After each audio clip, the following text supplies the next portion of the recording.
Langit sore berwarna jingga pucat ketika Aruna menatap secangkir teh yang mulai kehilangan hangatnya di meja makan. Rumah itu terlalu tenang. Heningnya tidak lagi membawa ketenangan, melainkan semacam jarak yang sulit dijelaskan. Di ujung meja, kursi Evan kosong seperti biasa. Suaminya bilang ia akan pulang terlambat lagi. Ada rapat mendadak, katanya. Kalimat yang dulu terdengar wajar kini justru terasa seperti pola yang dihafalkan. Aruna menarik napas panjang, menatap keluar jendela.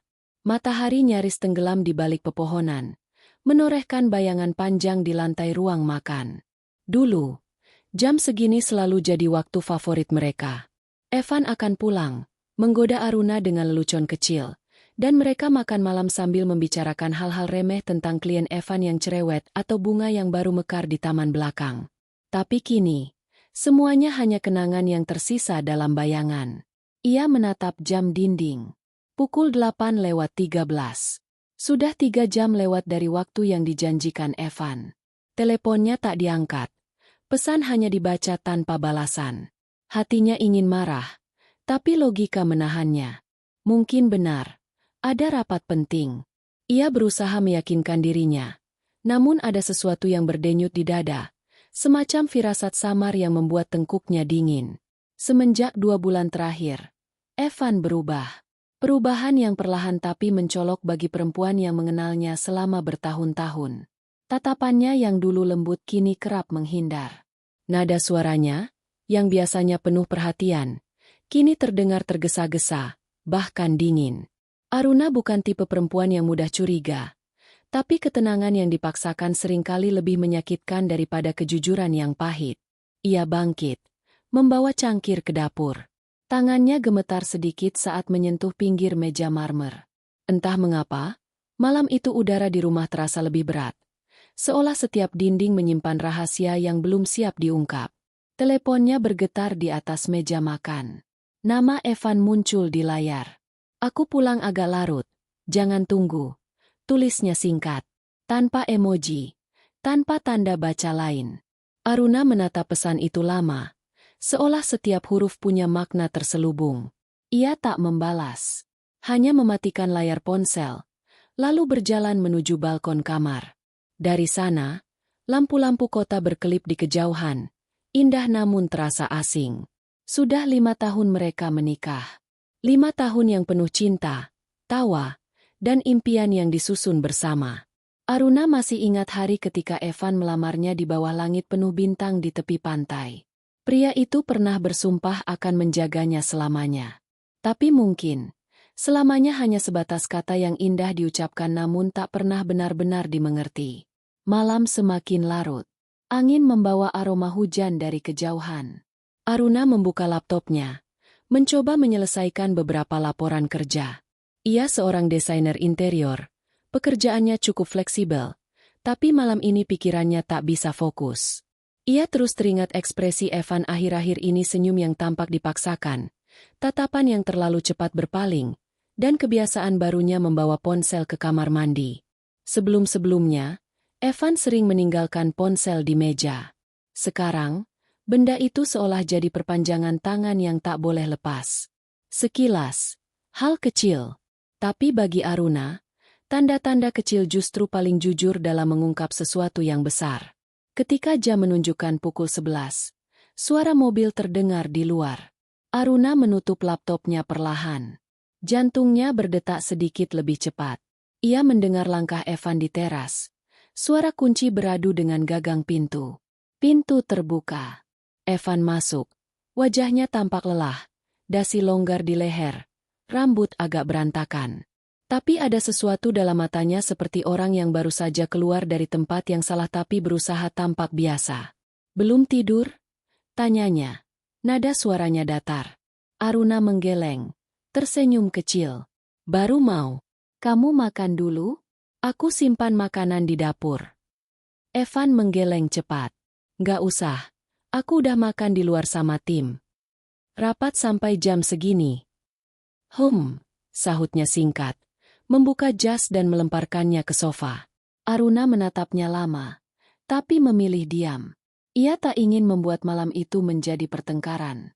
Ia tahu, ketika seseorang mulai berbohong, kebenaran justru bisa lebih mudah terlihat lewat ketenangan. Capek banget, gumam Evan sambil membuka ponsel.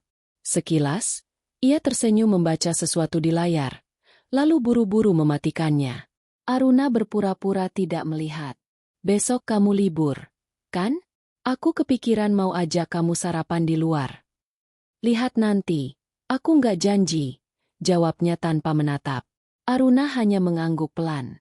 Di dadanya ada rasa getir yang menekan, tapi wajahnya tetap tenang. Ia tahu, ada hal-hal yang tidak perlu ditanyakan sekarang, karena waktu akan menjawab lebih jujur daripada mulut seseorang. Setelah Evan masuk kamar mandi, Aruna memandangi ponsel yang ditinggalkannya di atas meja. Sebuah kebetulan yang jarang terjadi. Napasnya tertahan. Ia tahu ini salah, tapi rasa ingin tahu sudah terlalu kuat. Perlahan, ia ambil ponsel itu, menyalakan layar. Tidak terkunci seolah Evan terlalu yakin ia tidak akan membuka. Notifikasi pesan muncul dari seseorang bernama Vera.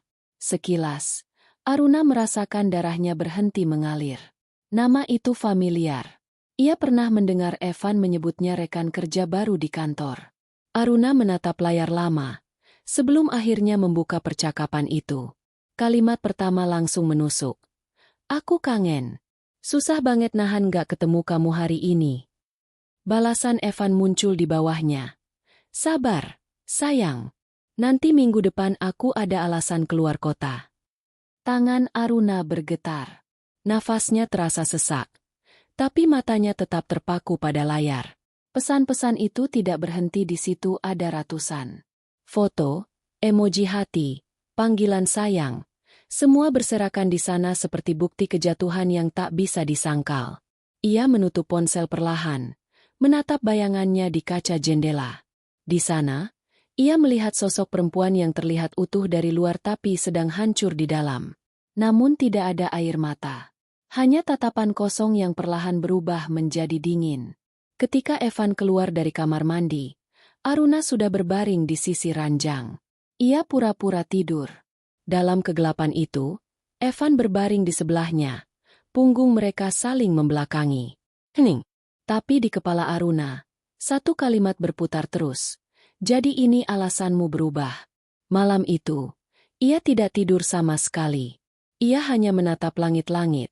Menghitung setiap detik yang terasa seperti tahun. Di dalam hati, ada pertempuran antara cinta dan harga diri. Ia mencintai Evan, tapi lebih dari itu, ia menghormati dirinya sendiri. Pagi harinya, Aruna bangun lebih awal. Ia membuatkan kopi seperti biasa, menata meja sarapan, seolah tak terjadi apa-apa. Evan datang dengan ekspresi biasa, seperti pria yang tak membawa rahasia. Mereka makan dalam diam. Setiap kali Evan berbicara, Aruna hanya tersenyum samar. Ia sudah memutuskan tidak akan meledak, tidak akan menuntut. Ia akan diam dan mengamati, karena kadang diam bisa lebih mematikan daripada kata-kata.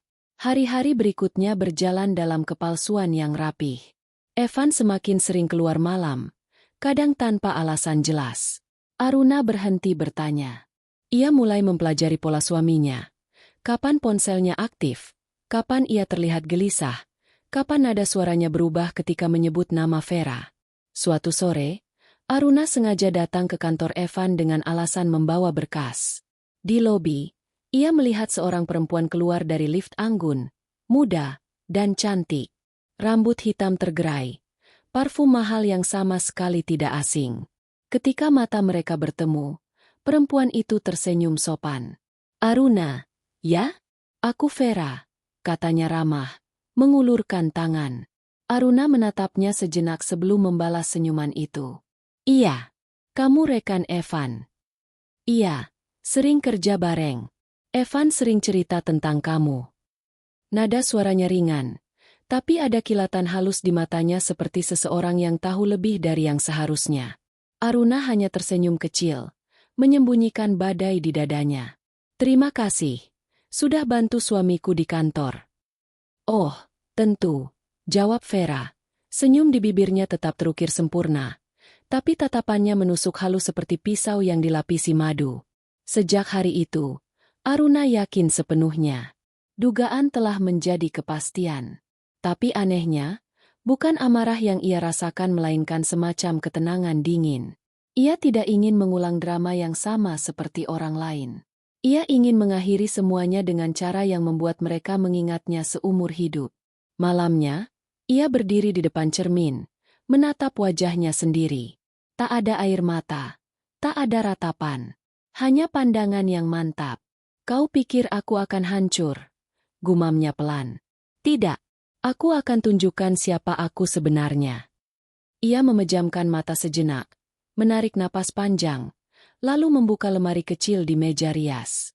Dari sana ia mengeluarkan kotak kayu berisi dokumen sertifikat rumah, tabungan, dan beberapa aset pribadi yang ia kelola selama ini. Evan tak tahu bahwa Aruna sudah menyiapkan segalanya jauh sebelum malam ini. Ketika cinta dikhianati, ada dua pilihan, membalas dengan amarah, atau membalas dengan cara yang lebih tenang menjadi lebih kuat, lebih tinggi, hingga orang yang menyakitimu hanya bisa menyesal dari kejauhan. Aruna tahu, perjuangannya baru dimulai. Ia tidak akan langsung meninggalkan Evan. Belum. Ia ingin melihat sampai sejauh mana kebohongan itu akan berani berjalan. Tapi dalam hatinya, keputusan sudah dibuat. Ia akan pergi, suatu hari nanti bukan sebagai korban, tapi sebagai perempuan yang berdiri di atas reruntuhan tanpa kehilangan martabatnya. Di luar, hujan mulai turun perlahan. Aruna berjalan menuju balkon, menatap langit yang menangis. Tapi ia tahu, hujan kali ini bukan pertanda kesedihan. Ini adalah tanda pembersihan. Tanda bahwa sesuatu akan berubah. Dan di dalam rumah itu, cahaya kecil yang dulu hangat kini retak, namun dari retakan itulah, kelak akan lahir cahaya baru yang jauh lebih kuat. Hari-hari setelah pertemuan itu berjalan seperti lembaran waktu yang enggan bergulir. Aruna menjalani rutinitasnya seperti biasa, bangun pagi, menyiapkan sarapan, tersenyum pada Evan, lalu menghabiskan sisa hari di studio desainnya. Tak ada satupun yang berubah di mata orang lain. Tapi di dalam dirinya, sesuatu telah bergeser. Kepercayaan yang dulu jadi fondasi rumah tangga mereka kini retak tanpa suara. Ia tidak menegur, tidak menuntut, tidak bertanya. Ia hanya diam. Diam yang tidak berarti lemah, tapi diam yang penuh perhitungan. Aruna tahu, konfrontasi hanya akan membuat Evan berbohong lebih pandai, membuat Vera bersembunyi lebih dalam. Maka ia memilih menjadi penonton yang tenang karena kadang, keheningan adalah senjata yang paling menakutkan. Evan semakin sering pulang larut. Kadang memberi alasan rapat, kadang lembur, kadang bahkan tidak memberi kabar sama sekali. Aruna tidak lagi menunggu di meja makan. Ia mulai makan lebih dulu, kadang sambil membaca buku atau menata desain rumah klien di laptopnya. Ia membiarkan rumah mereka menjadi ruang sunyi yang memantulkan kejujuran. Dua orang yang hidup di bawah atap sama, tapi berada di dunia yang berbeda. Setiap kali Evan pulang, ia mendapati istrinya tertidur di sofa. Wajahnya tenang, seolah tak peduli. Dalam hatinya, Evan mulai merasa aneh. Perempuan yang dulu cerewet, yang selalu bertanya, kini berubah menjadi sosok yang nyaris tanpa reaksi. Ia pikir, mungkin Aruna sudah lelah, atau mungkin sudah menyerah. Ia tidak tahu bahwa dalam diam itu, Aruna sedang membangun dirinya kembali, batu demi batu. Suatu malam, saat Evan sudah tertidur, Aruna duduk di ruang tamu. Di depannya, ada buku catatan kecil yang kini menjadi sahabatnya. Di sana, ia menulis setiap tanggal, setiap kebohongan, setiap perubahan sikap yang ia temukan.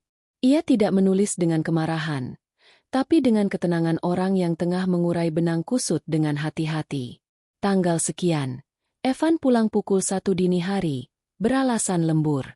Tanggal sekian, Vera update story di tempat yang sama dengan lokasi rapat Evan.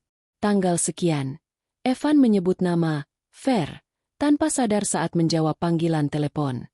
Aruna menatap catatan itu lama, lalu menutupnya pelan.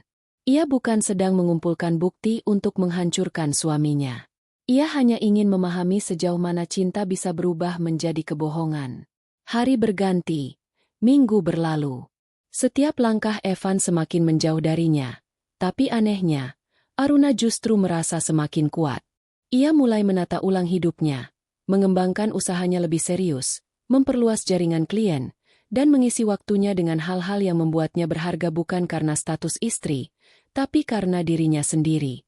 Teman-teman dekatnya mulai memperhatikan perubahan itu. "Aruna, kamu kelihatan beda," kata Maya, sahabatnya, suatu sore saat mereka minum kopi di sebuah kafe kecil. "Ada sesuatu yang kamu sembunyikan." Aruna tersenyum samar. "Mungkin aku baru belajar mencintai diriku lagi." Maya menatapnya lama, tapi tidak memaksa. Ada hal-hal yang terlalu pribadi untuk diucapkan, dan Aruna tahu, luka yang dibicarakan terlalu cepat hanya akan membuatnya terlihat seperti korban. Ia tidak ingin menjadi korban. Sementara itu, Vera mulai menampakkan dirinya lebih sering di lingkungan Evan. Ia hadir di setiap acara kantor, menemani setiap perjalanan dinas, dan perlahan, keberadaannya bukan lagi rahasia. Banyak yang tahu, tapi pura-pura tidak tahu seperti kebanyakan orang di dunia yang lebih memilih kenyamanan daripada kebenaran. Aruna juga tahu. Kadang, saat membuka media sosial, ia melihat foto-foto samar yang tidak pernah menyebut nama tapi jelas menunjukkan keberadaan Vera di sisi Evan. Ia tidak menangis. Ia hanya menatap layar itu lama, lalu menutupnya. Dalam hatinya, kalimat yang sama terus terucap. "Baiklah, aku biarkan kalian bermain. Tapi ingat, setiap permainan punya akhir." Suatu pagi, Aruna memutuskan sesuatu yang akan mengubah segalanya. Ia menghubungi Vera, mengundangnya makan siang di sebuah restoran yang tenang di pusat kota. Suaranya lembut di telepon, penuh kehangatan yang membuat siapapun sulit menolak. "Oh, tentu. Saya senang sekali, Kak Aruna," jawab Vera dengan nada sopan. Entah sadar atau tidak bahwa itu mungkin jebakan paling halus yang pernah dibuat. Hari itu, Aruna mengenakan dress putih sederhana. Ia datang lebih awal, memilih meja di dekat jendela. Ketika Vera datang, Aruna menyambutnya dengan senyum hangat. Perempuan muda itu tampak gugup, tapi berusaha tampak santai. "Terima kasih sudah datang," kata Aruna. "Ah, saya justru yang berterima kasih, Kak. Saya kagum sama Kak Aruna, jujur." Aruna tersenyum, menatap wajah di depannya. Vera cantik muda, segar, dan punya aura percaya diri yang kuat. Ia mengerti mengapa Evan tergoda. Tapi di balik kecantikan itu, ada sesuatu yang belum matang.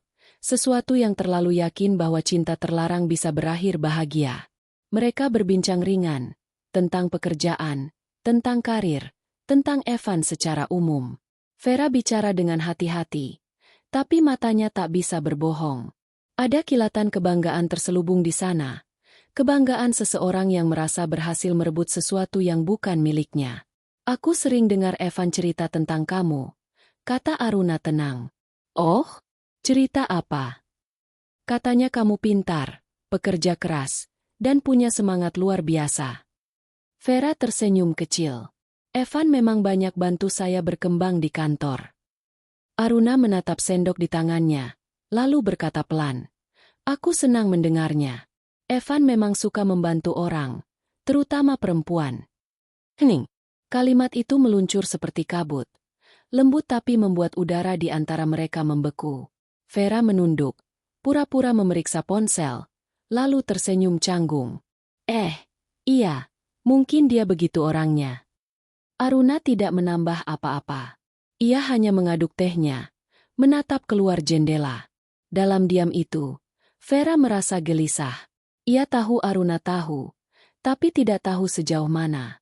Dan ketidaktahuan itu justru menakutkan. Setelah makan siang itu, Aruna pulang dengan langkah ringan. Ia tidak bermaksud mempermalukan Vera, tidak ingin membuat skandal. Ia hanya ingin perempuan itu tahu bahwa ia sadar, dan bahwa diamnya bukan tanda kekalahan. Malamnya, Evan pulang lebih awal. Mungkin karena Vera menceritakan pertemuan itu, mungkin karena rasa bersalah yang tiba-tiba muncul. Ia mendapati Aruna sedang membaca buku di ruang tamu. "Ngapain sendirian?" tanya Evan, berusaha terdengar biasa. Aruna menutup bukunya perlahan. "Cuma baca." "Capek enggak?" "Enggak." Aku udah terbiasa. Jawaban itu sederhana, tapi entah kenapa membuat Evan terdiam lama. Dalam hati kecilnya, ia mulai merasa ada sesuatu yang berubah pada Aruna, sesuatu yang membuatnya tidak nyaman. Beberapa hari kemudian, Evan mulai bersikap lebih lembut. Ia mencoba mengajak Aruna makan malam, menanyakan kabarnya, bahkan memberinya bunga. Tapi bagi Aruna, semua itu terasa seperti akting yang sudah ia tahu naskahnya. Ia hanya tersenyum dan menanggapinya seadanya. Cinta, pikir Aruna, memang aneh. Ia bisa membuat seseorang berbohong demi bertahan, tapi juga bisa membuat seseorang berani melepas demi menjaga harga diri. Malam-malam berikutnya, Aruna mulai menulis lagi di catatannya. Tapi kini tulisannya bukan tentang Evan. Ia menulis tentang dirinya, tentang hal-hal yang ia sukai, tentang mimpi yang dulu sempat ia lupakan. Ia mulai mendaftar kursus singkat di bidang desain modern, memperluas jangkauannya ke klien luar negeri. Hidupnya perlahan kembali berputar di poros dirinya sendiri.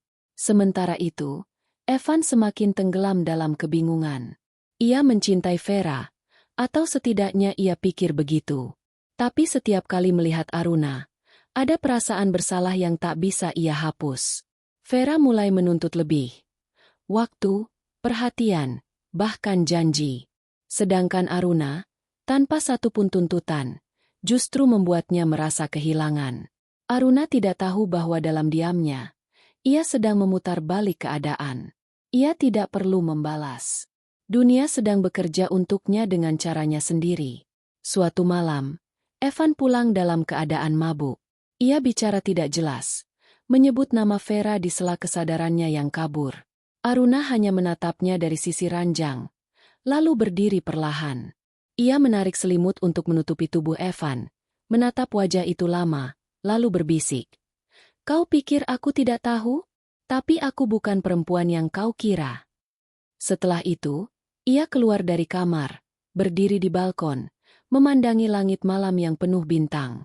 Udara dingin menyentuh kulitnya, tapi di dalam dadanya ada kehangatan aneh, bukan dari cinta, tapi dari kekuatan yang lahir setelah luka. Hari berikutnya, Aruna mengajukan cuti singkat dari pekerjaannya. Ia butuh waktu sendiri. Ia pergi ke sebuah kota kecil di tepi laut, tempat ia dulu dan Evan berbulan madu. Tapi kali ini ia datang sendirian. Ia ingin melihat apakah kenangan masih punya kekuatan untuk menyakitinya. Pantai itu masih sama. Ombak datang dan pergi seperti waktu. Aruna berjalan di sepanjang pasir, meninggalkan jejak yang perlahan terhapus air. Di sana, ia belajar melepaskan. Ia tahu, dalam waktu dekat, keputusan besar akan ia ambil, tapi tidak sekarang. Ia ingin pulang dengan hati yang sudah bersih, bukan yang masih terbakar amarah. Ketika matahari tenggelam di cakrawala, Aruna tersenyum untuk pertama kali dalam waktu yang lama. Ia sadar, diamnya selama ini bukan kelemahan. Ia sedang menunggu saat yang tepat untuk melangkah, dan ketika waktunya tiba, ia akan pergi dengan kepala tegak. Malam itu, di kamar hotel kecil dengan jendela menghadap laut, Aruna menulis satu kalimat di buku catatannya. "Aku tidak akan menjerit ketika ditinggalkan. Aku akan tersenyum saat mereka menyadari siapa yang sebenarnya mereka buang." Ia menutup buku itu, memejamkan mata, dan tidur dengan damai. Untuk pertama kalinya sejak lama, tidak ada rasa sakit yang menghantui. Hanya ketenangan seorang perempuan yang tahu persis apa yang harus ia lakukan. Dan di kejauhan, Evan masih sibuk menenun kebohongan yang ia kira tak akan pernah terungkap. Ia tidak tahu bahwa perempuan yang dulu ia pandang lemah kini sedang menyiapkan akhir yang tidak akan pernah ia lupakan. Aruna telah memilih diam, tapi diamnya bukan akhir. Itu hanyalah jeda sebelum badai yang sesungguhnya. Waktu berjalan lambat setelah Aruna kembali dari perjalanan singkatnya. Hari-hari di rumahnya kini berbau asing, seperti ruangan yang pernah hangat tapi lama dibiarkan dingin. Ia menatap dinding-dinding yang dulu mereka pilih bersama, kursi tempat Evan biasa duduk, dan potret pernikahan yang masih tergantung di ruang tamu, wajah dua orang yang tampak bahagia. Namun kebahagiaannya kini terasa seperti foto dari dunia lain. Evan sibuk seperti biasa. Teleponnya tak pernah sepi, jadwalnya padat, dan alasan, lembur, menjadi kalimat sehari-hari yang menutup malam mereka. Aruna tidak lagi mempersoalkannya. Ia sudah melewati tahap ingin tahu. Kini ia hanya menunggu waktu yang tepat, bukan untuk membalas, tapi untuk menutup bab hidupnya dengan cara yang tak akan bisa Evan lupakan. Suatu malam, Aruna memandangi dirinya di cermin. Rambutnya yang dulu sering ia biarkan terurai kini disanggul rapi. Wajahnya tanpa riasan berat tapi memancarkan ketenangan yang dalam. Ia melihat pantulan dirinya bukan sebagai istri yang dikhianati, tapi sebagai perempuan yang bertahan dengan kepala tegak. Cermin itu tidak lagi memantulkan luka, melainkan kekuatan. Di kamar sebelah, suara Evan terdengar samar-samar. Ia sedang berbicara di telepon. Suaranya lembut, rendah, dan nyaris berbisik. Tapi Aruna tahu nada itu nada yang dulu hanya ia dengar ketika Evan berbicara dengannya, bertahun-tahun lalu. Sekarang nada itu milik orang lain. Milvera. Aruna tidak berniat mendengarkan. Tapi kata-kata yang lolos dari pintu yang setengah terbuka sudah cukup membuat hatinya diam tanpa perasaan. Aku juga kangen, sayang. Iya, besok aku cari alasan. Ia berhenti di depan pintu, memejamkan mata sebentar, lalu melangkah pergi tanpa suara. Ada masa di mana kalimat seperti itu akan memecah hatinya.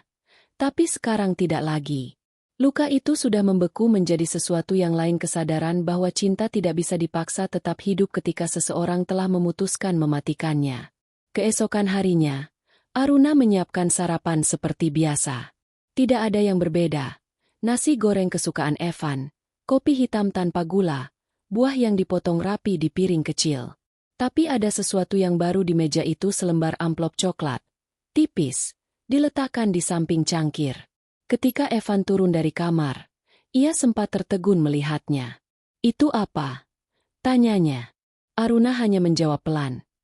Buka saja nanti setelah sarapan. Mereka makan dalam diam. Sendok beradu dengan piring. Bunyinya pelan tapi cukup untuk mengisi kekosongan di antara mereka. Setelah selesai, Evan mengambil amplop itu dan membukanya. Di dalamnya ada surat yang ditulis tangan, rapi dan pendek. Aku tahu, dan aku tidak marah. Aku hanya lelah menunggu kejujuran. Kalau kau mencintainya, nikahi saja dia. Aku akan menyingkir dengan tenang, tanpa menuntut apapun. Jangan khawatir, aku sudah menyiapkan segalanya. Dari Aruna.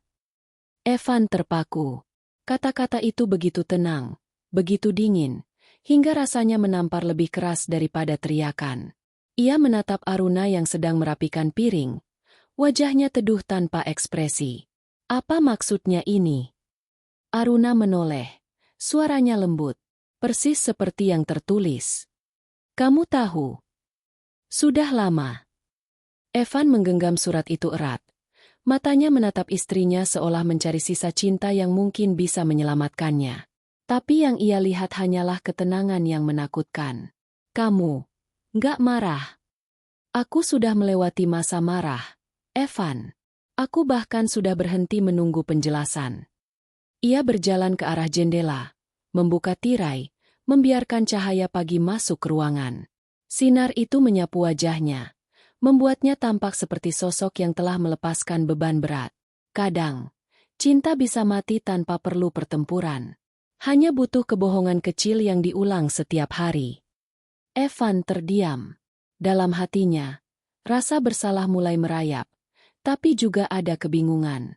Ia mencintai Vera, atau setidaknya ia percaya begitu.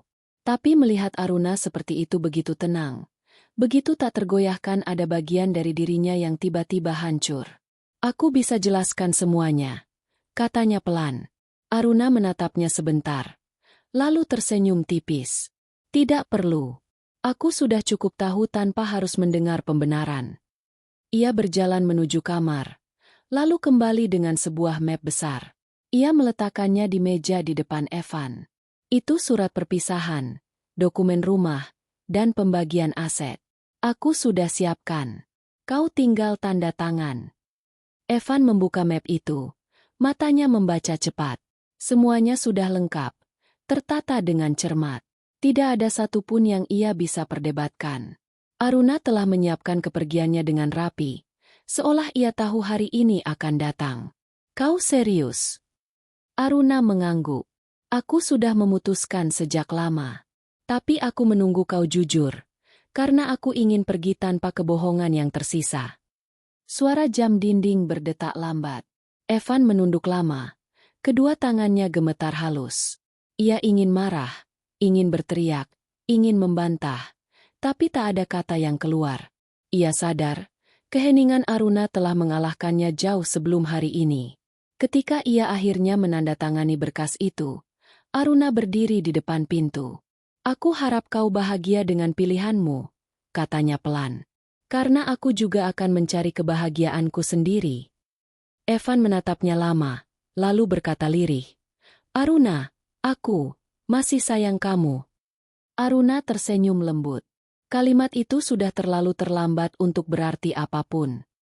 Ia melangkah pergi tanpa menoleh lagi. Di belakangnya, Evan hanya bisa duduk terpaku, memandangi pintu yang perlahan menutup, membawa pergi perempuan yang dulu ia kira akan selalu menunggu. Hari-hari berikutnya, rumah itu menjadi sunyi. Aruna pindah ke apartemen kecil di pusat kota, tempat ia bisa memulai dari awal. Ia membawa sedikit barang, beberapa buku, peralatan kerja, dan tanaman kecil di jendela. Hidupnya kembali sederhana, tapi untuk pertama kalinya dalam waktu lama, ia merasa bebas. Ia tidak langsung menangis. Tidak ada air mata yang keluar bahkan setelah semuanya berakhir. Tapi suatu malam, ketika ia duduk di balkon menatap kota yang berkelip, dadanya terasa sesak, bukan karena kehilangan, tapi karena akhirnya ia sadar, ia telah memaafkan, bukan Evan, melainkan dirinya sendiri karena pernah begitu lama menahan sakit hanya untuk mempertahankan sesuatu yang seharusnya sudah dilepaskan. Pagi-pagi berikutnya, Aruna bangun dengan semangat yang berbeda. Ia mulai bekerja dengan penuh energi, menerima proyek baru, dan fokus pada hal-hal yang memberinya kehidupan. Reputasinya tumbuh cepat. Klien baru berdatangan, dan namanya mulai dikenal di kalangan profesional desain interior. Kadang-kadang, ketika ia menatap hasil kerjanya di majalah atau media sosial, ia tersenyum kecil. Semua yang ia bangun sekarang adalah miliknya sendiri, bukan bayangan dari siapapun. Evan jarang ia pikirkan, tapi kadang kenangan datang tanpa diundang. Aruna tak lagi menghindar dari itu. Ia hanya membiarkannya lewat, seperti angin sore yang sebentar hadir lalu hilang. Ia tahu, di masa lalu ada luka, tapi di masa depan ada ruang yang lebih luas untuk dirinya tumbuh. Di sisi lain, Evan menjalani kehidupan barunya bersama Vera. Pernikahan mereka berlangsung sederhana, tanpa banyak tamu, tanpa senyum yang sungguh-sungguh. Vera tampak bahagia di awal, menikmati status barunya sebagai istri sah. Tapi seiring waktu, Aruna tahu dari kabar samar bahwa rumah tangga mereka tak seindah bayangan. Vera cemburu, mudah tersinggung, dan selalu merasa tidak cukup. Evan sendiri tak pernah benar-benar bahagia, karena setiap kali melihat Vera, ia justru teringat pada Aruna, pada ketenangan yang kini ia rindukan, pada cinta yang dulu ia buang. Namun bagi Aruna, semua itu tidak lagi penting. Ia telah menutup bab itu selamanya. Suatu sore, ia menerima undangan dari sebuah majalah gaya hidup untuk menjadi pembicara di seminar tentang perempuan dan kemandirian finansial. Ia sempat ragu, tapi akhirnya menerima. Di atas panggung, di depan ratusan peserta, ia berbicara tentang hal yang paling ia pahami, kehilangan, kebangkitan, dan kepercayaan pada diri sendiri. Kadang kita berpikir kekuatan perempuan diukur dari seberapa lama ia bisa bertahan, katanya di atas podium. Tapi sebenarnya, kekuatan sejati justru muncul saat kita berani melepaskan. Saat kita tidak lagi memohon cinta dari orang yang sudah berhenti mencintai. Ucapan itu disambut tepuk tangan panjang. Di antara kerumunan, seseorang memperhatikannya diam-diam. Evan. Ia datang tanpa undangan, hanya ingin melihatnya sekali lagi. Saat mata mereka bertemu dari kejauhan, Aruna tidak lagi merasa sakit. Ia hanya menatapnya dengan senyum tenang, lalu membalikkan badan dan melanjutkan pidatonya. Ketika acara selesai, Evan mencoba menghampirinya, tapi Aruna sudah dikerumuni oleh banyak orang. Ia hanya berdiri beberapa meter jauhnya, Menatap perempuan yang dulu ia kenal tapi kini terasa asing, lebih kuat, lebih indah. Ia ingin bicara, ingin mengatakan bahwa ia menyesal, tapi setiap langkah terasa sia-sia. Aruna telah melangkah terlalu jauh darinya. Malam itu, Aruna pulang ke apartemennya dengan perasaan damai. Ia membuka jendela, memandangi langit malam yang bersih dari awan. Angin masuk lembut, membawa aroma hujan dari kejauhan. Ia tersenyum, lalu memejamkan mata. Dalam keheningan itu, ia tahu satu hal pasti. Kadang kemenangan bukan datang dari membalas, tapi dari berjalan pergi dengan tenang, meninggalkan mereka yang menyakitimu untuk berhadapan dengan bayangan diri mereka sendiri. Aruna telah menutup pintu masa lalunya. Tapi ia tidak menguncinya dengan kebencian melainkan dengan kebijaksanaan. Karena akhirnya, yang paling ia ingin buktikan bukan kepada Evan, bukan kepada Vera, tapi kepada dirinya sendiri, bahwa ia mampu kehilangan tanpa hancur, dan mencintai tanpa harus dimiliki. Dan di tengah malam yang sunyi itu, Aruna menulis satu kalimat di buku catatannya. Aku izinkan dia menikahi selingkuhannya. Bukan karena aku lemah dan kalah. Tapi karena aku sudah cukup kuat untuk tidak lagi bertarung demi cinta yang tidak lagi hidup. Ia menutup buku itu, meniup lilin di meja, dan membiarkan kegelapan memeluknya dengan lembut. Tidak ada lagi luka, hanya kedamaian. Sudah lebih dari setahun sejak Aruna meninggalkan rumah itu. Waktu telah mengikis banyak hal kenangan, luka, bahkan rasa benci yang dulu begitu kuat. Namun untuk Evan, waktu tidak banyak menolong. Hidupnya bersama Vera yang dulu ia pikir akan membawa kebahagiaan, kini justru berubah menjadi labirin tanpa jalan keluar. Rumah yang mereka tempati tampak megah dari luar, tapi dingin di dalam. Vera sibuk dengan dunia sosial medianya, membangun citra tentang kehidupan sempurna, foto sarapan romantis, bunga mawar di meja makan, dan senyum yang sengaja dipoles demi tanggapan pengikutnya. Sementara Evan duduk di ruang kerja, menatap layar komputer yang tak pernah benar-benar memantulkan apapun selain rasa hampa. Di awal pernikahan, Vera memang berusaha keras menjadi istri ideal. Ia ingin membuktikan bahwa ia lebih baik dari Aruna, lebih muda, lebih menarik, lebih mendukung. Tapi lambat laun, bayangan Aruna tetap hadir di sela-sela mereka, menjadi hantu yang tak pernah mau pergi. Evan menyadari bahwa setiap kali Vera mencoba membicarakan masa depan, selalu ada nada perbandingan halus di suaranya. Aruna dulu nggak pernah ikut kamu ke acara kantor. Ya. Rumah yang kamu pilih dulu sama Aruna. Warnanya begini juga. Pertanyaan-pertanyaan itu tampak ringan. Tapi bagi Evan, mereka seperti serpihan kaca kecil yang perlahan melukai. Ia lelah, tapi tidak berani mengakuinya. Suatu malam, mereka bertengkar karena hal sepele. Vera menemukan pesan dari salah satu rekan kerja perempuan Evan, dan langsung menuduhnya selingkuh. Ironis, mengingat ia sendiri dulu adalah selingkuhan. Jangan pura-pura polos. Evan, aku tahu kamu masih main di belakang aku.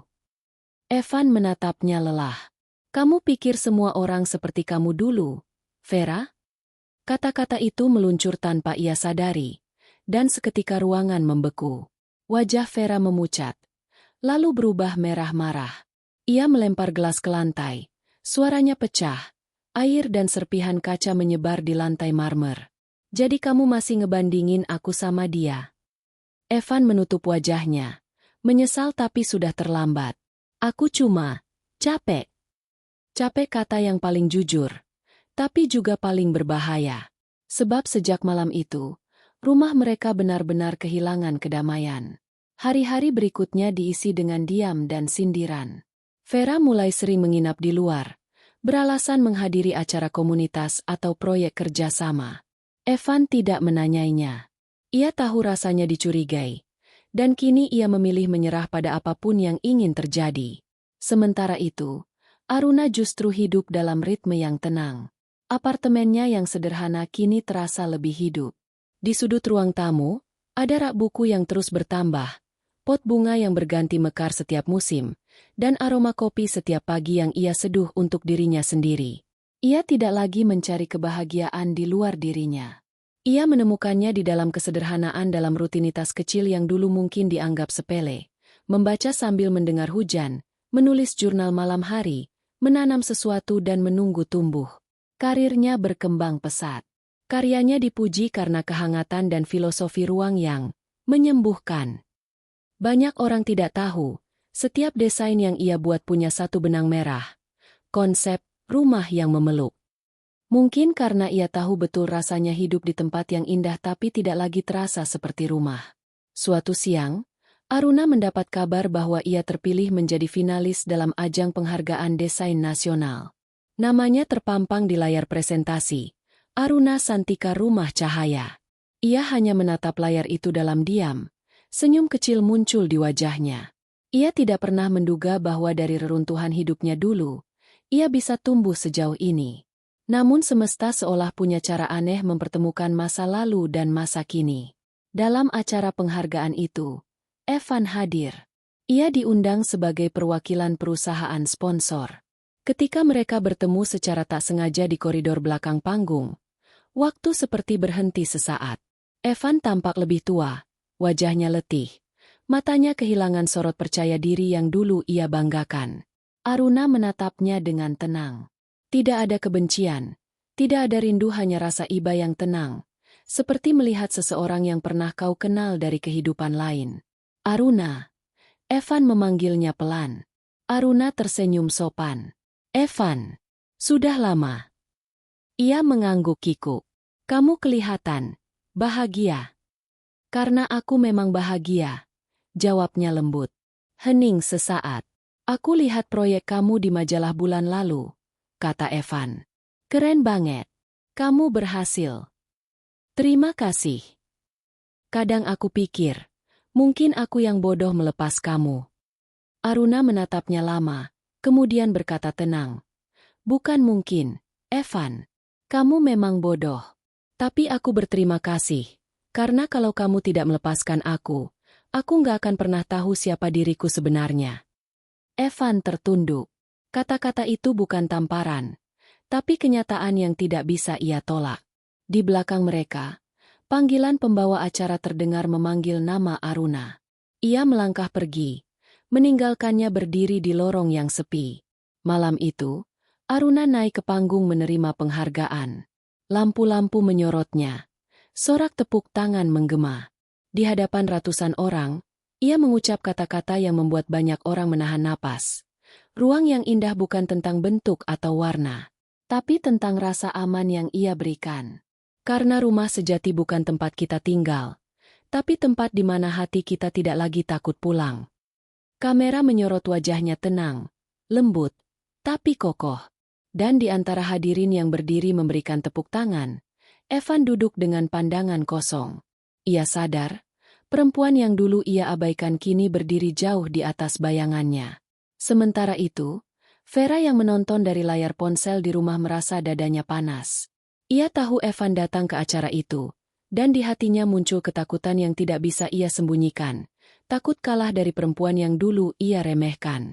Sejak hari itu, hubungan Vera dan Evan semakin memburuk. Vera menuduh Evan masih punya perasaan pada Aruna, sedangkan Evan lelah menyangkal sesuatu yang memang tak bisa ia hapus sepenuhnya. Pertengkaran mereka tak lagi bisa disembunyikan dari publik.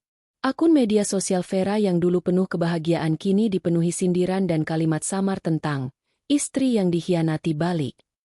Evan mencoba memperbaiki keadaan, tapi setiap usaha terasa sia-sia. Ia seperti hidup dalam lingkaran kesalahan yang terus berulang.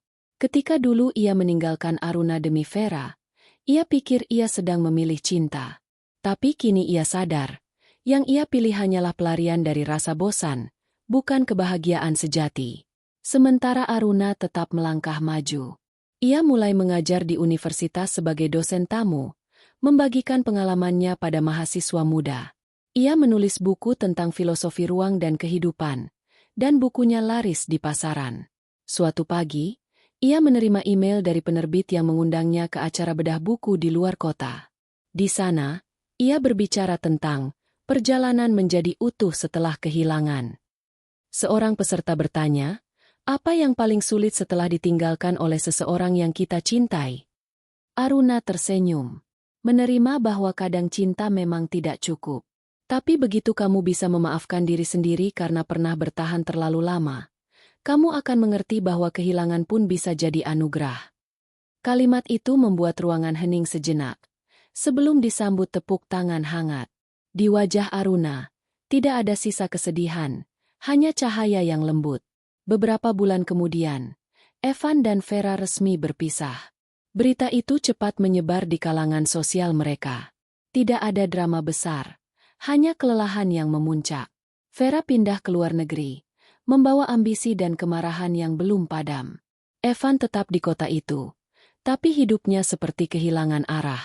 Suatu sore, ia berdiri di depan galeri tempat karya Aruna dipamerkan. Foto-foto interior ciptaannya memenuhi ruangan. Semuanya memancarkan ketenangan yang khas. Di pojok, ada satu lukisan kecil tanpa nama, hanya bertuliskan satu kalimat di bawahnya. Ketenangan adalah bentuk balas dendam paling indah. Evan berdiri lama di sana. Dalam diam, ia tersenyum getir. Ia tahu kalimat itu mungkin bukan untuknya, tapi juga tidak bisa dipungkiri bahwa ia termasuk bagian dari maknanya. Di sisi lain ruangan, Aruna sedang berbicara dengan pengunjung lain. Evan sempat ingin menghampiri, tapi kemudian urung. Ia sadar, tidak semua pintu yang tertutup harus dibuka kembali. Ada yang ditakdirkan untuk tetap tertutup, demi menjaga kedamaian yang baru tumbuh di baliknya. Aruna menoleh sekilas, seolah merasakan tatapannya dari kejauhan. Tatapan mereka bertemu hanya sejenak, tapi cukup untuk mengucapkan semua yang tidak bisa diucapkan. Penyesalan, pengampunan, dan perpisahan yang benar-benar tuntas. Ketika Evan pergi dari galeri itu, ia merasa ringan untuk pertama kalinya. Mungkin karena akhirnya ia mengerti, mencintai seseorang bukan berarti harus memilikinya. Kadang justru dengan kehilangan, kita belajar arti cinta yang sebenarnya. Malam turun perlahan di kota. Di balkon apartemennya, Aruna menyalakan lilin kecil dan menulis di jurnalnya. Aku tidak lagi menyesali apapun. Karena dari kehilangan, aku menemukan diriku sendiri. Dan dari kesunyian, aku belajar bahwa bahagia tak perlu disaksikan siapapun.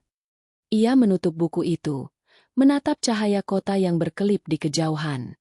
Hidupnya kini bukan tentang siapa yang datang atau pergi, tapi tentang dirinya yang akhirnya pulang pada ketenangan yang dulu sempat hilang.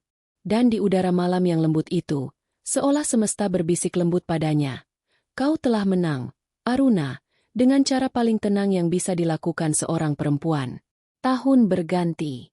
Waktu terus berjalan, dan Aruna kini hidup seperti sungai yang mengalir tenang menuju lautnya sendiri. Ia sudah tak lagi menghitung berapa lama sejak meninggalkan Evan, karena semua itu kini terasa seperti masa lampau yang kabur di balik kabut pagi. Yang tersisa hanyalah dirinya perempuan yang telah pulih, utuh, dan damai. Setiap pagi, Aruna menyiapkan kopi sambil memandangi langit dari balkon apartemennya.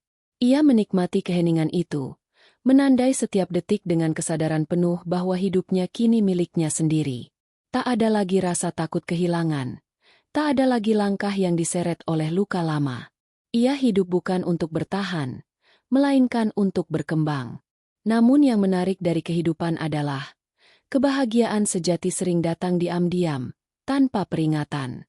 Pagi itu, Aruna menerima undangan dari salah satu universitas ternama. Mereka ingin menjadikannya dosen tetap di Fakultas Desain Interior, posisi yang dulu hanya ia bayangkan. Ia menatap surat elektronik itu lama, lalu tersenyum. Lucu, gumamnya. Aku dulu takut kehilangan pekerjaan, sekarang justru aku dipilih. Beberapa minggu kemudian, ia mulai mengajar. Mahasiswa-mahasiswanya menyukai gayanya yang lembut tapi tegas.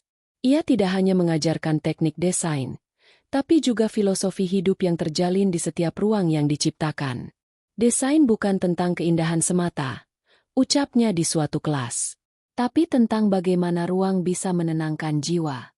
Karena kadang, dinding dan jendela bisa lebih jujur daripada manusia. Kata-kata itu membuat ruang kuliah hening. Salah satu mahasiswa bertanya, "Bu, berarti setiap desain ibu terinspirasi dari pengalaman pribadi?" Aruna tersenyum samar. "Mungkin. Tapi yang lebih penting, Setiap desain saya terinspirasi dari keberanian untuk mulai lagi. Di antara mahasiswa itu, ada seseorang yang berbeda. Seorang dosen tamu baru di Fakultas Arsitektur Raka Maheswara. Namanya sudah lama dikenal di dunia arsitektur modern. Ia pria berusia awal 40-an, tinggi, tenang, dan berbicara dengan nada yang tidak terburu-buru. Mereka pertama kali bertemu di ruang dosen, saat Raka meminjam proyektor. Pertemuan sederhana yang nyaris tak berarti apa-apa. Namun, dunia memang suka bermain dengan kebetulan. Beberapa minggu kemudian, mereka kembali bertemu di sebuah seminar desain ruang publik. Aruna menjadi salah satu pembicara, sementara Raka duduk di kursi depan sebagai moderator sesi berikutnya. Saat Aruna selesai mempresentasikan materinya tentang ruang yang menyembuhkan, Raka menghampirinya. Pemikiran Ibu Aruna menarik sekali, katanya sambil tersenyum kecil. Jarang ada desainer yang bicara tentang penyembuhan lewat ruang. Aruna tersenyum sopan. Terima kasih, Pak Raka. Mungkin karena saya pernah disembuhkan oleh ruang yang saya ciptakan sendiri. Ah, Raka mengangguk pelan. Berarti ruang itu berhasil, ya? Lebih dari berhasil, jawab Aruna, matanya menatap jauh. Ruang itu menyelamatkan saya. Percakapan itu berhenti di sana, tapi sesuatu di mata Raka membuat Aruna merasa aneh, bukan perasaan yang mengganggu, tapi hangat, seperti seseorang baru saja membuka jendela setelah lama tertutup. Hari-hari berikutnya membawa mereka pada pertemuan-pertemuan kecil yang tampak kebetulan. Di ruang dosen, di kantin kampus, di perpustakaan. Kadang mereka hanya berbincang ringan tentang pekerjaan, tapi pelan-pelan percakapan itu mulai merambah hal-hal lain tentang musik, buku, bahkan tentang kesepian. Suatu sore setelah kelas, Raka menawarinya tumpangan pulang karena hujan turun deras. Aruna ragu sejenak, tapi akhirnya menerima. Di dalam mobil, hujan mengetuk kaca, menciptakan irama lembut. Mereka tidak banyak bicara. Raka memutar lagu instrumental pelan yang membuat suasana terasa aman. Di tengah jalan, Aruna berkata tanpa sadar, "Saya dulu tidak suka hujan, tapi sekarang saya belajar menikmatinya." Raka menoleh sekilas. "Kenapa dulu tidak suka?" "Karena dulu hujan selalu datang di saat saya merasa sendiri. Sekarang saya sadar, mungkin hujan tidak pernah menyakiti siapapun. Kita saja yang memberi makna sedih pada hal yang netral." Raka mengangguk. "Kadang kita juga begitu terhadap orang, ya? Menganggap mereka menyakiti, padahal mereka cuma jadi diri mereka sendiri." Kata-kata itu membuat Aruna terdiam. Ada sesuatu dalam cara Raka berbicara tidak menggurui, tapi mengerti. Dan tanpa ia sadari, keheningan di antara mereka tidak lagi terasa canggung. Sejak malam itu, hubungan mereka berkembang pelan, tidak seperti api yang membakar, tapi seperti bara yang hangat di tengah dingin. Raka tidak pernah memaksa Aruna membuka diri, tapi selalu ada di sana, dengan kehadiran yang konsisten dan lembut. Aruna sendiri awalnya menolak untuk berharap. Ia sudah terlalu lama percaya bahwa cinta hanya membawa luka. Tapi Raka tidak datang membawa janji, ia datang membawa kedamaian. Dan justru itu yang membuat Aruna perlahan mulai percaya lagi.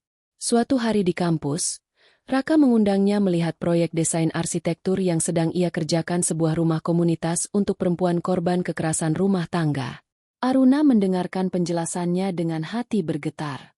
"Rumah ini nanti akan jadi tempat aman," kata Raka. "Tempat perempuan bisa mulai lagi tanpa takut. Aku ingin mereka tahu, mereka tidak sendirian." Aruna menatapnya lama. "Kamu tahu, itu salah satu hal terindah yang pernah aku dengar." Raka tersenyum kecil. "Mungkin karena aku tahu, setiap orang berhak punya ruang untuk sembuh." Dalam hati Aruna, ada sesuatu yang mekar pelan, bukan cinta yang membara, tapi kasih yang tumbuh tenang seperti bunga di musim semi. Ia tidak menolak perasaan itu, tapi juga tidak terburu-buru. Ia membiarkannya berkembang alami, seperti hal-hal baik yang tidak perlu dipaksa. Beberapa bulan kemudian, mereka bekerja sama dalam proyek itu. Hari-hari mereka diisi dengan diskusi, tawa ringan, dan kebersamaan yang sederhana. Raka selalu memperlakukan Aruna bukan sebagai seseorang yang perlu dilindungi, tapi sebagai mitra yang sejajar. Dan bagi Aruna, itu sesuatu yang baru. Satu sore, setelah rapat panjang, Raka duduk di taman sambil menatap langit jingga. Aruna duduk di sebelahnya, membawa 2 cangkir teh. Dulu aku pikir cinta selalu tentang siapa yang kita pilih, katanya pelan. Sekarang aku rasa, cinta juga tentang siapa yang tetap tinggal ketika kita berhenti berusaha tampil sempurna. Raka menoleh, tatapannya lembut. Mungkin karena cinta sejati nggak datang untuk menyempurnakan, tapi untuk memahami. Mereka diam. Hanya angin yang berhembus di antara dedaunan.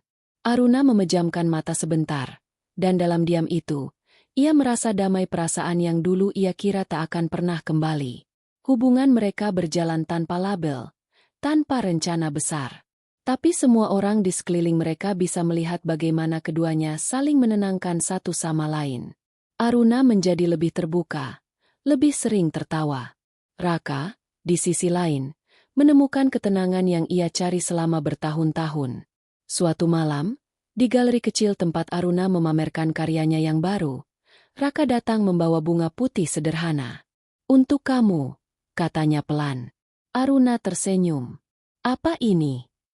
"Ucapan selamat. Bukan karena karyamu dipamerkan, tapi karena kamu sudah sembuh." Aruna terdiam. Kalimat itu menembus hatinya dengan lembut. Ia memandangi bunga itu lama sebelum menjawab.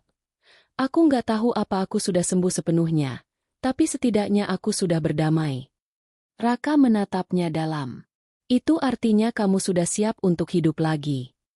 Malam itu, setelah tamu-tamu pergi dan galeri sepi, Aruna berdiri di tengah ruangan, memandangi instalasi seni yang ia buat, dinding kaca dengan tulisan tangan samar, potongan kata-kata dari masa lalunya. Di tengahnya, ada satu kalimat besar, "Perempuan tidak perlu menang untuk kuat. Kadang, cukup bertahan dan tetap lembut. Itu sudah kemenangan." Ia menyentuh tulisan itu dengan ujung jarinya, lalu tersenyum. Di belakangnya, Raka berdiri diam, membiarkan momen itu menjadi sakral. Beberapa minggu setelah itu, proyek rumah komunitas mereka selesai.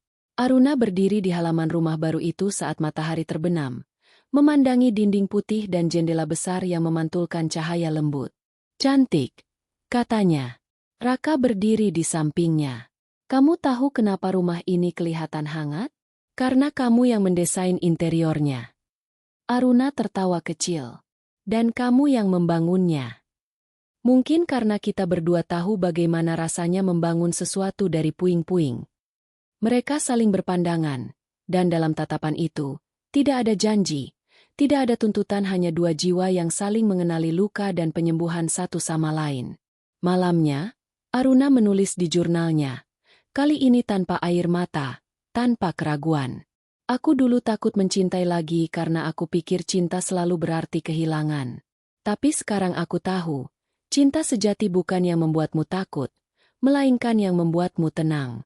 Aku tidak tahu apa masa depan akan mempertemukan kami lebih jauh. Tapi untuk saat ini, aku bersyukur. Karena akhirnya aku tahu, rumah bukan tempat, bukan orang, tapi rasa aman yang tumbuh di dalam diri." Ia menutup buku itu, meniup lilin, dan menatap langit malam yang bersih.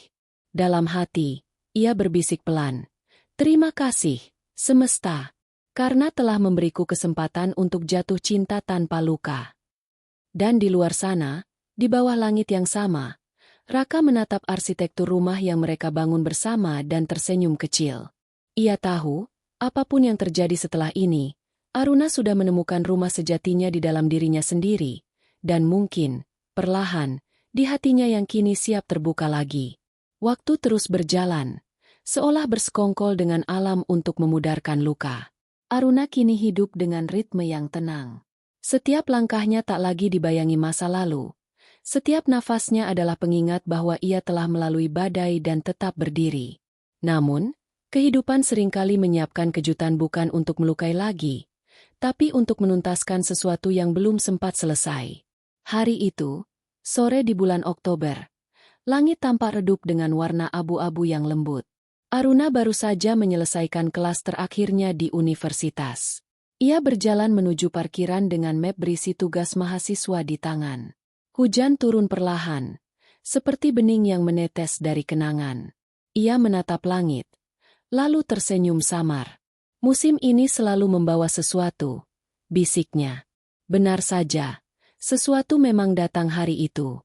Seseorang yang tak pernah ia kira akan kembali menyeberang dalam hidupnya Evan. Ia melihatnya pertama kali di lobi fakultas, berdiri di depan resepsionis. Wajah itu tak banyak berubah, hanya sedikit lebih letih, dengan rambut yang mulai beruban di sisi. Di sampingnya berdiri seorang perempuan muda Vera. Ia tampak menunduk, memegang tangan seorang anak kecil, mungkin 5 tahun, yang mirip sekali dengan Evan. Aruna berhenti beberapa langkah dari mereka. Dadanya bergetar tanpa sebab. Dunia seolah melambat, membawa kembali serpihan masa lalu yang pernah ia kubur dalam-dalam. Tapi kali ini tidak ada air mata. Tidak ada gemetar. Hanya rasa hening yang aneh, hening yang lahir dari penerimaan. Evan menoleh. Matanya terbelalak ketika melihat Aruna berdiri di sana. Sesaat, ia seperti kehilangan kata-kata. "Aruna," ucapnya lirih. Suara itu, yang dulu selalu membuat hati Aruna bergetar, kini terasa asing. Aruna hanya mengangguk pelan. "Evan, lama tak bertemu." Vera ikut menatap. Wajahnya pucat. "Bu Aruna," katanya dengan nada ragu. Aruna menatapnya, lalu tersenyum kecil. "Vera." Suasana di antara mereka menjadi canggung, tapi Aruna tetap tenang. Tatapannya tidak lagi membawa luka. Hanya ketenangan yang membuat keduanya tampak lebih kecil di hadapan waktu. Ternyata Evan datang ke kampus untuk urusan kerja sama proyek arsitektur antara perusahaan miliknya dengan universitas. Takdir memang lucu mempertemukan mereka lagi bukan sebagai pasangan, tapi sebagai dua orang dewasa yang pernah saling mencintai, saling menghancurkan, lalu kini berdiri dengan jarak aman di antara masa lalu. Setelah urusan administrasi selesai, Aruna hendak melangkah pergi. Tapi suara Evan menahannya. "Aruna, bolehkah kita bicara sebentar?" Aruna memandangnya. Ada sejenak keraguan, tapi akhirnya ia mengangguk. "Baiklah." Mereka duduk di kafe kecil di dalam kampus, menghadap jendela yang menatap ke taman. Hujan turun lebih deras, menabuh irama di kaca.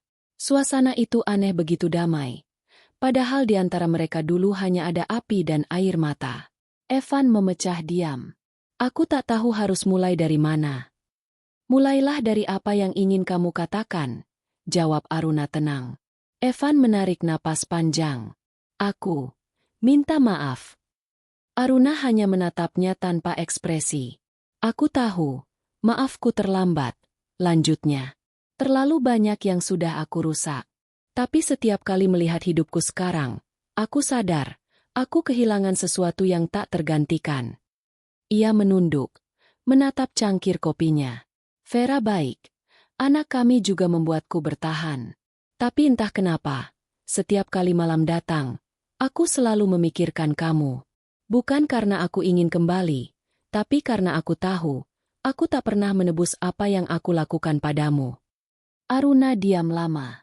Suara hujan menjadi latar dari segala kenangan yang berputar di kepalanya, teriakan, pengkhianatan, tangis, juga keheningan panjang setelah ia pergi. Tapi kini semua itu terasa jauh, seperti menonton film lama yang tak lagi mengguncang hati. "Aku sudah memaafkan kamu, Evan," katanya akhirnya. Evan menatapnya dengan mata yang berkaca-kaca. "Kamu sungguh sudah memaafkan aku?" Aruna mengangguk. "Iya. Tapi bukan untuk kamu. Aku memaafkan agar aku bisa hidup tanpa beban. Dulu aku marah. Aku benci. Tapi sekarang aku sadar. Kemarahan itu tidak menyembuhkan apapun. Aku belajar untuk melepaskan." Evan terdiam, menelan kata-katanya sendiri. Aruna melanjutkan, suaranya tenang. "Aku dulu merasa kalah ketika kamu menikah dengan Vera. Tapi sekarang aku tahu, aku tidak kalah. Aku hanya berhenti bertarung di medan perang yang bukan milikku." Ia menatap keluar jendela, pada hujan yang membasahi bumi. "Dan tahu tidak? Hidupku jauh lebih damai setelah aku berhenti menuntut keadilan dari orang yang bahkan tak tahu bagaimana memperlakukan dirinya sendiri. Evan menunduk dalam-dalam. Aku pantas mendengar itu. Tidak, Evan, kata Aruna lembut. Kamu tidak pantas disakiti lagi. Kamu hanya perlu belajar menghadapi dirimu sendiri. Dan Vera? Tanya Evan pelan. Vera juga, jawab Aruna. Dia juga manusia yang pernah salah. Aku tidak menyalahkannya lagi. Mereka berdua terdiam lama. Waktu seolah berhenti di antara dua cangkir kopi yang kini dingin. Aruna memandang Evan dan di sanalah ia menyadari satu hal penting. Ia tidak lagi mencintainya. Tidak juga membencinya. Ia hanya melihat seorang pria biasa yang pernah menjadi bagian dari masa lalunya. Dan itulah kebebasan yang sejati. Tak lama, Vera datang menghampiri mereka bersama anak kecilnya. Bocah itu berlari kecil dan menyentuh tangan Evan. Papa, ayo pulang, katanya polos. Evan tersenyum lembut, menatap anak itu, lalu memandang Aruna. Ini Nara. Aruna menatap anak itu lama, lalu berjongkok dan tersenyum. Hai, Nara, namamu bagus sekali. Anak itu tersipu malu, bersembunyi di balik kaki ibunya. Vera menatap Aruna dengan mata yang nyaris berlinang. Bu Aruna, katanya lirih. Terima kasih untuk semuanya. Aruna menatapnya. Kau tidak perlu berterima kasih padaku. Vera, yang penting, kamu jadi ibu yang baik. Itu sudah cukup. Vera mengangguk pelan, menunduk dalam-dalam sebelum beranjak pergi bersama anaknya. Evan menatap Aruna untuk terakhir kali. Mungkin ini memang cara semesta menebusku. Dengan menunjukkan padaku bahwa kamu sudah bahagia tanpa aku. Aruna tersenyum. Mungkin memang begitu. Saat mereka berpisah, Aruna tidak menoleh lagi. Hujan mulai reda, dan di balik awan kelabu, matahari sore menembus pelan, menciptakan cahaya hangat di trotoar basah. Langkah Aruna ringan, seolah setiap tetes hujan yang jatuh menghapus sisa debu masa lalu. Beberapa hari kemudian, Aruna berdiri di depan rumah komunitas yang telah ia dan Raka bangun. Di sana, kini mulai datang perempuan-perempuan baru, dengan wajah lelah tapi mata penuh harapan. Aruna menyambut mereka satu persatu, menuntun mereka memasuki ruang yang ia desain dengan hati, ruang penuh warna lembut, tanaman hijau, dan aroma kopi hangat. Salah satu perempuan itu menatapnya dengan bingung. Ibu, kenapa tempat ini terasa damai sekali? Aruna tersenyum. Karena rumah ini dibangun bukan dari uang, tapi dari rasa sembuh. Dan mungkin, sedikit cinta. Raka datang beberapa menit kemudian, membawa beberapa dokumen. Ia tersenyum melihat Aruna yang sibuk menyambut para penghuni baru. Kamu tahu, katanya ketika mereka akhirnya duduk di teras rumah, aku tidak pernah melihatmu sekuat ini. Aruna menatapnya. Lembut. Mungkin karena aku akhirnya tahu arahku. Dan kemana arah itu? Aruna menatap langit sore yang keemasan.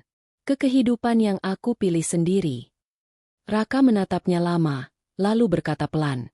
Kalau suatu hari kamu ingin berbagi arah, aku akan dengan senang hati berjalan di sebelahmu. Aruna tersenyum, tanpa menjawab. Tapi dalam hatinya, sesuatu terasa damai, bukan janji cinta, tapi rasa diterima.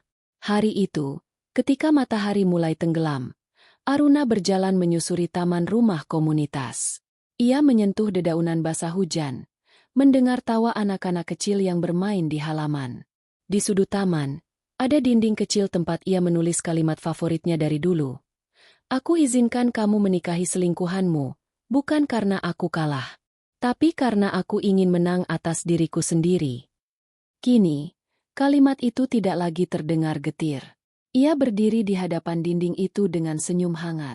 Ia tidak lagi Aruna yang dulu menangis di lantai dingin rumahnya. Ia adalah Aruna yang bangkit, yang membangun rumah baru bagi banyak jiwa yang hancur, termasuk dirinya sendiri. Malam turun perlahan, menyelimuti rumah itu dengan cahaya lembut lampu taman. Aruna duduk di teras, menatap langit yang mulai bertabur bintang. Ia menulis di jurnalnya sekali lagi. Hari ini aku bertemu masa laluku. Tapi kali ini, aku tidak ingin menghapusnya. Aku ingin berterima kasih. Karena tanpa luka itu, aku takkan pernah belajar mencintai diriku sendiri. Dan tanpa kehilangan itu, aku takkan pernah tahu betapa indahnya menemukan diri lagi. Ia menutup jurnalnya, menghela napas panjang, dan memandang ke langit. Di sana, bintang-bintang tampak berkelip tenang, seperti mata semesta yang tersenyum padanya.